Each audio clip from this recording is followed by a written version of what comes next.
Hello, வணக்கம், good morning.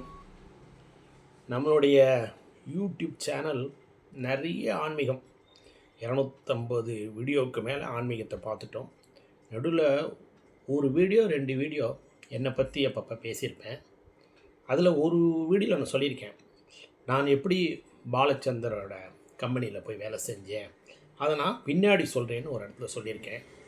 இன்றைக்கி அதை பற்றி தான் சொல்ல போகிறேன். நான் எப்படி டைரக்டர் உயர் திரு கே பாலச்சந்தர் அவர்களின் அலுவலகத்திற்குள் நுழைந்தேன் அப்படின்னு சொல்லலாம். அது ஒரு ஆச்சரியமான சம்பவமாக இருக்குது எனக்கே.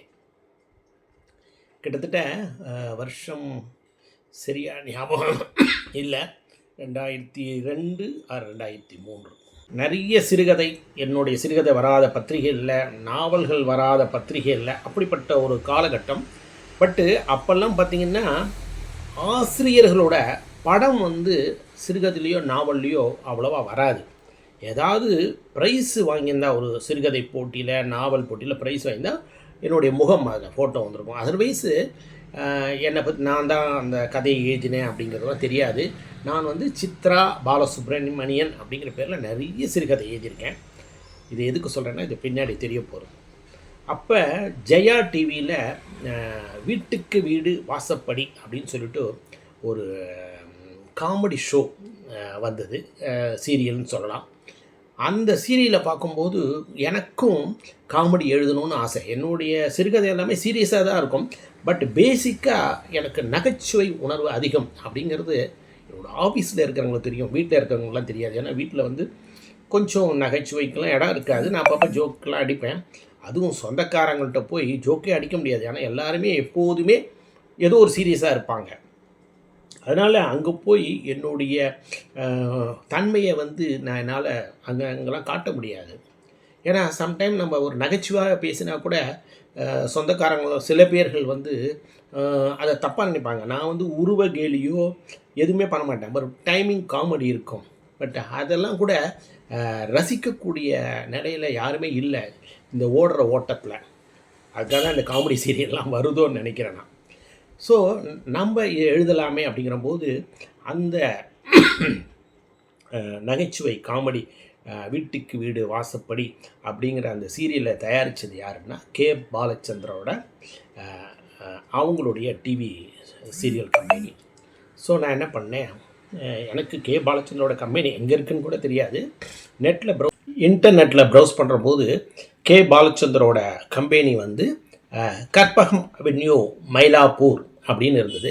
சரின்னு சொல்லிட்டு நான் மயிலாப்பூருக்கு போனேன். கற்பகம் அவென்யூவை கண்டுபிடிச்சேன். அது லஸ்ஸில் கிட்டத்தட்ட இருக்குது. அங்கே போயிட்டு 2-3 பேர் கேட்டேன். பாலச்சந்தர் ஆஃபீஸை காமிச்சாங்க. உள்ளே போகிறேன். போனோன்னையும் யாருமே இல்லை, ஒரே ஒரு லேடி கொஞ்சம் ஃபேட்டாக இருந்தாங்க, நல்லா ஃபேராக இருந்தாங்க. அவங்கக்கிட்ட போயிட்டு நான் என்னுடைய பற்றி சொன்னேன். நான் எங்கே வேலை செய்கிறேன் அப்படின்னு சொல்லிவிட்டு, அடுத்தது நான் யார், சிறுகதை எழுதியிருக்கேன், நாவல் எழுதியிருக்கேன், என்னுடைய நிக் நேம் சித்ரா பாலசுப்ரமணியன். டக்குன்னு உட்காந்தவங்க சீட்டு விட்டு இருந்தாங்க. ஹலோ சித்ரா பாலசுப்ரமணியன், உங்களை மீட் பண்ணது எனக்கு எவ்வளோ பெரிய சந்தோஷம்னு சொல்லிட்டு எனக்கு கை கொடுத்தாங்க. ஏன்னா இந்த நாவல் எழுதுகிறவங்க சிறுகதை எழுதுறவங்கலாம் முகம் அவ்வளோவா வெளியில் தெரியாது, வெளியில் அவ்வளோவா தெரிஞ்சிருக்காது. என்னை பார்த்தோன்னே ஒரே சந்தோஷம். ஆப்பாப்பா என்ன உங்களுடைய ஸ்டோரி சார், கிளைமேக்ஸ்னால் உங்களது தான் சார், எந்த ஷார்ட் ஸ்டோரியும் நீங்கள் வைக்கிற கிளைமேக்ஸுக்கு ஈடு இணையே இல்லைன்னு சொல்லிட்டு உட்காருங்க சார் அப்படின்னு. அப்புறம் நான் விஷயத்த சொன்னேன், இதேமாரி நான் வீட்டுக்கு வீடு வாசப்படி சீரியல் பார்க்குறேன், அந்த டீமில் நானும் ஜாயின் பண்ணிக்க முடியும், because I am more interested in that comedy writing and all அப்படின்னு. அவங்க சொன்னாங்க. அதுக்கு முன்னாடி அவங்க யாருன்னு சொல்லணும் இல்லையா, அவங்க பேர் சுபா வெங்கட். அவங்க தான் அந்த பாலச்சந்தரோடைய டிவி சீரியல் கம்பெனியில் அட்மினிஸ்ட்ரேட்டிவ் ஆஃபீஸராக இருந்தாங்க. அவங்க ஷீ இஸ் சச் இது பிக் ரைட்டர். அவங்க இந்துலேருந்து, இந்தியன் எக்ஸ்பிரஸ்லேருந்து, ஆனந்த விடன்லேருந்து எழுதாத பத்திரிகையில் இல்லை. ஸோ 2 கதாசிரியர்களும் மீட் பண்ணி கொண்டோம், ரொம்ப நேரம் பேசியிருந்தோம். அப்போ அவங்க சொன்னாங்க, சார் வீட்டுக்கு வீடு வாசப்படி அந்த சீரியல் விட்டுருங்க, ராஜ் டிவியில் டேக் இட் ஈஸி ஊர்வசி அப்படின்னு ஒரு சீரியல் போயிட்டுருக்கு, நீங்கள் நாளைக்கே போய் ஜாயின் பண்ணுங்கள், நாளையிலேருந்தே எழுத ஆரம்பிச்சிருங்க அப்படின்னு சொன்னாங்க. அது மட்டும் இல்லை, அந்த டிவி ஸ்டூடியோ எங்கே இருக்குன்னா டி நகரில் பாலச்சந்தரோட டிவி ப்ரோக்ராமுக்கான ஸ்டூடியோ வந்து டி நகரில் இருந்தது. அப்புறம் சொன்னாங்க, கௌதமன் ஒருத்தர் ஏற்கனவே அங்கே அந்த டீமில் இருக்கார், நீங்களும் போய் ஜாயின் பண்ணுங்கள் சார் அப்படின்னு சொல்லிட்டு எனக்கு ரொம்ப வெல்கம் பண்ணி என்னுடைய பர்சனல் லைஃப்லாம் கேட்டுக்கிட்டு ரொம்ப சந்தோஷப்பட்டாங்க. பிற்காலத்தில் அந்த சுபா வெங்கடே நிறையா அவங்க வந்து நிறைய டிவி சீரியலுக்கெல்லாம் டைலாக் எழுதியிருக்காங்க, நீங்கள் பார்த்துருப்பீங்க. அது மட்டும் இல்லை, பிற்காலத்தில் அவங்க வந்து கே பாலச்சந்தர் இந்த இதுலேருந்து விலகி ராதிகா மேடத்தோட டிவி சீரியல் கம்பெனியில் இன்சார்ஜாக போனாங்க. சரி, அது இருக்கட்டும். நான் உடனே அடுத்த நாள் பாலச்சந்தரோட ஸ்டூடியோவுக்கு போகிறேன். உள்ளே போனோன்னையும் அங்கே வந்து நான் அரௌண்ட் 10 o'clock போகிறேன். அங்கே உள்ள ஷூட்டிங் ஸ்டார்ட் ஆகிடுச்சு. பட் ஆனால் அந்த கௌதம்னு சொன்னார் இல்லையா, அவரோட நான் பேசிட்டேன். அவர் சொன்னார் கொஞ்சம் நேரம் வெயிட் பண்ணுங்கன்னு. நான் அவங்க சின்ன ஆஃபீஸ் இருக்குது, அங்கே எழுதுகிற இடம்லாம் இருக்குது, நான் உட்காந்துருந்தேன். அப்போ ஒரு கண்ணாடி கேபின், அங்கே பின்னாடி யாருன்னா அது உள்ள பாலச்சந்திர சாரோட சன் கைலாசம் அவர்கள் உட்காந்துருந்தாங்க. அவர் என்னை பார்த்துட்டு அப்புறம் ஒரு பையனை விட்டு என்னை கூப்பிட்டு வர சொன்னார். கேட்டு, சார் நீங்கள் யாருக்காக வெயிட் பண்ணுறீங்க அப்படின்னு. நான் உடனே விஷயத்த சொன்னேன். சார் சித்ரா பாலசுப்ரமணியம் வாங்க உட்காருங்க அப்படின்னு சொல்லிட்டு உட்காந்துட்டு நாங்கள் 2 பேரும் என்னுடைய ப்ரொஃபஷனலை பற்றிலாம் சொல்லிக்கிட்டு இருந்தேன். சொல்லிவிட்டு அப்போ சொன்னேன், சார் ஒரு ஷூட்டிங் போயிட்டுருக்கு, ஒரு 15 minutesல கௌதம் வந்துடுறாரு, வாங்க சார் நம்ம வீடியோ கேம் விளையாடலான்னு. எதுவும் ரொம்ப நாள் 2 பேரும் பழகின மாதிரி அங்கே வீடியோ கேம்லாம் விளையாட ஆரம்பிச்சிட்டோம். அப்புறம் கௌதமன் சார் வந்தார். அப்புறம் நான் இந்த சீரியல் எழுத ஆரம்பிச்சிட்டேன், காமெடி சீரியல். நிறைய மிகப்பெரிய ஹிட்டாச்சு.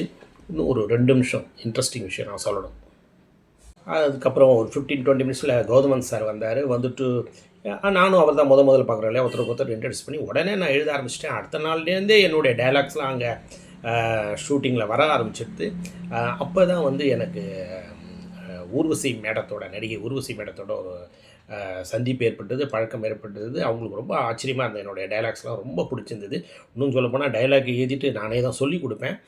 அப்படி போகும்போது அது என்னென்னா, ஒவ்வொரு எபிசோட்லேயும் 2 விஐபி வருவாங்க வெவ்வேறு ஃபீல்டுலேருந்து. அவங்களுக்குள்ள ஒரு விவாதம் நடக்கும். அப்புறம் ஊர்வசி அவர்கள் நெடுநிலையாக இருந்து ஒரே காமெடியாக இருக்கும். அது நல்லாயிருக்கும். அதை நீங்கள் பார்த்தீங்கன்னா தான் தெரியும்.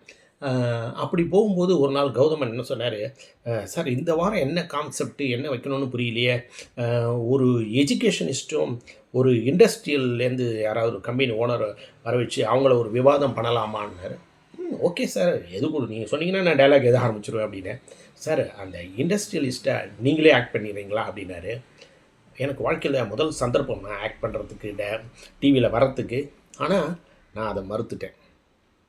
என்ன சார் இது, நீங்கள் டைலாக்லாம் சொல்கிற போதே ரொம்ப நல்லா எல்லாமே டெலிவரிலாம் நல்லா இருக்கே, நீங்கள் பேசலாம் சார். நான் அதெல்லாம் உண்மை தான் சார்.